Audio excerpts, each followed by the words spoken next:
Thank you very much. I would have stood and applauded too if I'd believed all those things that you've heard. I've been sitting back there in unbelief because the last few days I've been in Charlotte visiting some of my family, trying to find where I used to live. Everything is lost as far as I'm concerned, and the only thing I recognized is when we got to Tryon and Trade, I knew that was the old Charlotte Square. And they say it still is called the Square. But I can't believe all that's happened here. And what a tremendous privilege it is for me to come here at this particular time, and I'm overwhelmed to receive such an award as this, which I certainly don't deserve. The last time I was here, I think, to speak at least, I dedicated Erickson Stadium for the Panthers, and they did pretty well for a while after that. And it looks like to me they've started up again. Maybe they have a new preacher to come. But to receive this Citizen of the Carolinas Award, my wife Ruth and I will treasure this beautiful statue which Dr. Ruth Shaw just presented to me, and to hear that it symbolizes the brotherhood and spirit of cooperation in our two states. South Carolina is as much at home to me as North Carolina in many ways, because I used to sell fuller brushes in South Carolina. When I finished high school here, I went straight into the fuller brush sales business, and that's when you carried the bag and went to door and hoped you'd sell $1 worth in a day. And I had a marvelous experience. I never lost the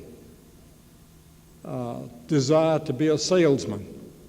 And I think that's what I am in a way. I'm trying to sell people on the idea of coming to know Christ as their Lord and their Master and their Savior. And that gave me a great deal of confidence and training at that time. And the video that you've just seen brings back so many memories of growing up in Charlotte. It seems to me that I was in that crowd of kids that you saw going down through the town in an old car. This is the Queen City, and it's been my privilege since that time to preach in Mecklenburg in Germany several times, and to realize that Charlotte was a princess in Mecklenburg, and she married King George III, and we didn't like him so well. And I remember when we would entertain people at our home from out of state, and we wanted to show them the sights of Charlotte, we would always take them and drive through the Morrison's estate, Cameron Morrison's place. My father was a friend of his, and I remember they wanted to build a gymnasium at Sharon School. So they felt that they would go and ask Cameron Morrison if he would contribute to it. And my father, I think, gave $100, and I think Cameron Morrison gave the rest. The total cost in those days was only $1,000 for that gymnasium. And what a marvelous family the Harris family has been to this community, as well as the Belk family and many other families one could name here. And I certainly don't deserve this award. It's been given in years past to longtime friends of mine that have been shown here, like John Belk and Cliff Cameron and Jerry Richardson, whom I saw sitting in the box the other night watching the Panthers, and who invited me to sit with him, but I wasn't able to. And Hugh Martin, whom I've known for so long. I feel like I've known him forever. I guess I have. That's just to name a few. But I'm honored to join this illustrious group of people who've been the leaders, not only of Charlotte, but of the Carolinas. And so much of what we have today we owe to them. Today, we're in an election year, or at least we will be. It seems like to me that presidential election is going to be in a few days, because they're talking about it so much. And they're talking about character and integrity and all of that.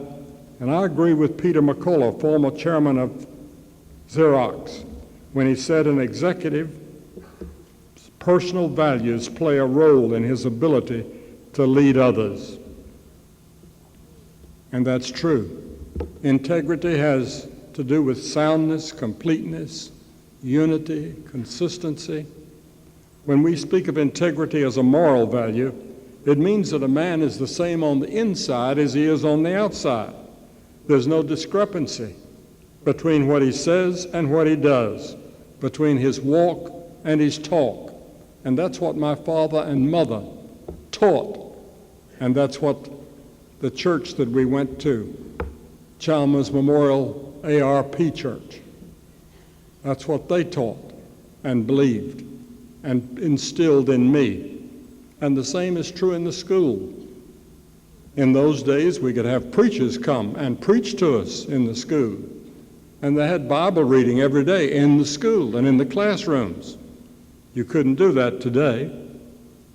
I have a feeling that there was more moral value in that day. I'm not going to get into that problem because it's become a political football. But one of the greatest chief executive officers of all time was King Solomon, the wisest man, some people have said, that ever lived. And he wrote, "The man of integrity walks secretly, but he who takes crooked paths will be found out." And one of the greatest gifts, it seems to me, that God has given to us is the ability to lie down at night satisfied with who we are and what we've done that day, and that we've done it with integrity. I heard the story some years ago about a chairman of the board of this big company who came rushing in to see the president of the company. And the secretary was sitting there. And he said, "I want to see Jones immediately." She said, "I'm sorry, but he has an important appointment." He said, "But I'm the chairman. I'm certainly going to see him now." And he just pushed open the door. And he saw the president of the company down on his knees. And he backed slowly out. And he asked the secretary, he said, "Does that happen often?" She said, "Every day." He said, "No wonder we all come to him for advice." And that's true. And how many of us put the spiritual things first? I read a wonderful story some time ago, and maybe you've heard it, about Albert Einstein, probably the greatest scientist and academic that America has ever had. And he was on a train going to New York City. And the conductor came through collecting the tickets. And he couldn't find his ticket. And he looked through all his pockets and his pocketbook, everything, his briefcase, and he couldn't find it. The conductor said, "That's all right, Mr. Einstein, I know you. We can trust you." And so the conductor went on collecting his tickets. And he came back about 20 minutes later, and Mr. Einstein was on his hands and knees looking for that ticket. And the conductor said, "Have you not found the ticket yet?" And he said, "No." And he said, "Well, you don't need to worry." He said, "We trust you." He said, "That's not the problem." He said, "The problem is, I don't know where I'm going." And it was on the ticket. And that's the way it is with most of us. We're now at the end of a millennium, at the beginning of a new millennium, with all of its question marks, with all of its uncertainties, and we wonder what it's going to be like. And the question I would like to, you've given me a wonderful award tonight. My wife and I will treasure this forever, as long as we live. And we thank you for it. It means a lot to us, especially coming from you. But I would be remiss if I didn't give you a gift. And I would like to give you a gift of a question. Do you know where your destination is? You know, when you reach my age, you think about what's going to happen in a few years or a few months. And I bought this new suit in California 2 weeks ago. My son said, "You don't dress well anymore."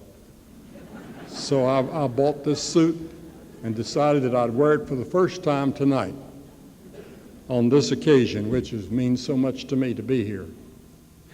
And this tie and this shirt, the whole thing is brand new. And I bought it with the idea that I'd be buried in it. And my destination, I believe, is certain. It's heaven. I'm writing a book on heaven right now. There are no books on heaven. If you go to the library, you won't find any, I don't think. I don't know why people haven't written books on it. They've written a lot of them on hell. It seems that even in the church they enjoyed talking about hell more than heaven. I'm going to heaven, and that's where I'll be a few years from now, a few months from now. That's the destination. And that's the greatest gift I believe I could offer you, is to ask you to be sure that you know the answer to that question. What is your destination? And of course, as a Christian, I believe it comes through the fact that there was a gift from God to us in Christ on that cross. And he raised him from the dead, and he promised that he's coming back. A lot of films coming out now, and a lot of books on the fact that maybe at this time, at this millennium, beginning of this millennium, we're going to see the end of the age. We don't know. Jesus said, don't speculate. None of us knows. We may have another 1,000 years of wonderful time. And at the beginning of this century, if you go back and look at it, they're running a film, I think, this next week on it, on one of the networks.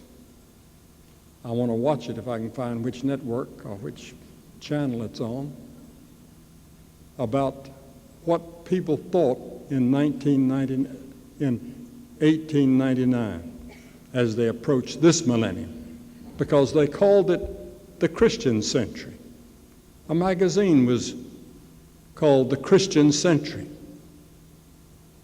And they felt that this would be the century when all the wars and troubles would be eliminated in the world. All the poverty would be eliminated.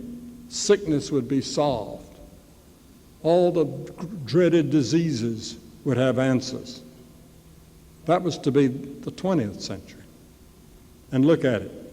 2 world wars, Korea, Vietnam, all the troubles in the Balkans recently, and all the tornadoes and the hurricanes, the floods in eastern North Carolina even, where the pigs and the hogs are floating, where even the place where people were buried came floating up, the caskets. Would you have thought that that would happen in this century? Would they have thought it? No. But we have optimism today. I have optimism that tomorrow is going to be a glorious day and that this could be the greatest of all the centuries. And I believe it could be. Because you see, you tonight are building bridges. And to build bridges between North and South Carolina, you don't need many bridges, because we are all the same people anyway. We came from the same parts of the world in Europe, and we all are related to each other. And from Africa, different parts of Africa, mostly West Africa. I've preached in all those countries in West Africa, and have seen people that I knew were related to people I knew back here. And it's the same God, it's the same. I look at this First Presbyterian Church every time I come to Charlotte. I'm glad that that place is still there. It has something strong about it. And I used to go there when they had the old-fashioned revival meetings at the First Presbyterian Church in Charlotte. And what a wonderful thing the churches have done for this city. This used to be called the City of Churches. It was known that Charlotte had more churches more people going to church than any city in America. It was more than in Scotland. And I hope that will happen again in this century. Because without the foundation that the church can give and the foundation that God can give and the moral values we can instill in our young people, this century may be worse than the past century. Let's make it better by building the right bridges. God bless you and thank you.